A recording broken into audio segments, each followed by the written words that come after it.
તને ખબર છે આપણી પૃથ્વી પર સીઝન્સ કેમ બદલાતા રહે છે? પૃથ્વી પર સીઝન્સ એટલે બદલાતા રહે છે કેમ કે આપણી જે અર્થ છે એ એના એક્સિસ પર થોડીક ટિલ્ટેડ છે, જ્યારે કે બાકી બધા પ્લેનેટ્સ એ એમની એક્સિસ પર એકદમ સ્ટ્રેટ ઊભા છે. એટલે એમના સનની સાઈડ જે ફેસ આવતો હોય છે એ એકદમ હોટ હોય છે અને એની બીજી સાઈડ હોય છે જ્યાં એકદમ ઠંડી હોય છે.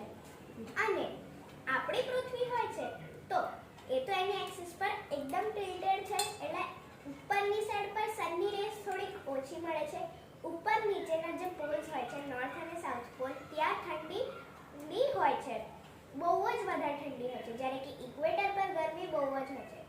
આ જે ઇક્વેટર છે એ સનની રેસ એકદમ ઇક્વેટરને ફેસ કરે છે, એટલે જ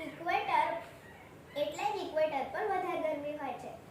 અને આ જે ટેમ્પરેટ અને ટ્રોપિકલ ઝોન હોય છે એ ટેમ્પરેટ અને ટ્રોપિકલ ઝોનમાં આપણે રહીએ છીએ, એટલે આપણા ત્યાં ના બહુ ગરમી હોય છે અને ના બહુ ઠંડી હોય છે.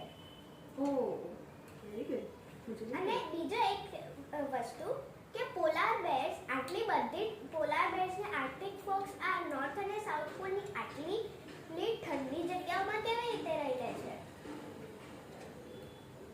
એ લોકો એકચ્યુઅલી જે આર્કટિક ફોક્સ અને પોલાર બેર હોય છે એ બધા જ એનિમલ્સ, પેંગ્વિન્સ, આર્કટિક ફોક્સ ને પોલાર બેર્સ આ બધા જ હોય છે જેમની પાસે એમની વ્હાઇટ કોટિંગની ઉપર અંદર એક થિક ફેટ બ્લબર હોય છે બ્લેક કલરનું, અને બ્લેક કલર હંમેશા સનની રેઝને એટ્રેક્ટ કરે, એટલે એમનો જે બ્લેક કલરનો એકદમ થિક બ્લબર છે એમની સ્કિનની અંદર એ બ્લબર બધી જ જેટલી પણ સનની રેઝ હોય છે એમાંથી મોસ્ટ ઓફ સનની રેઝ બધી બ્લબર ખેંચી લે છે અને એને એકદમ વોર્મ રાખે છે એનિમલને. પ્લસ એનિમલની જે વ્હાઇટ કલરની ફર કોટિંગ છે એ ફર એકદમ એઝ અ બ્લેન્કેટ એમને વોર્મ રાખે છે.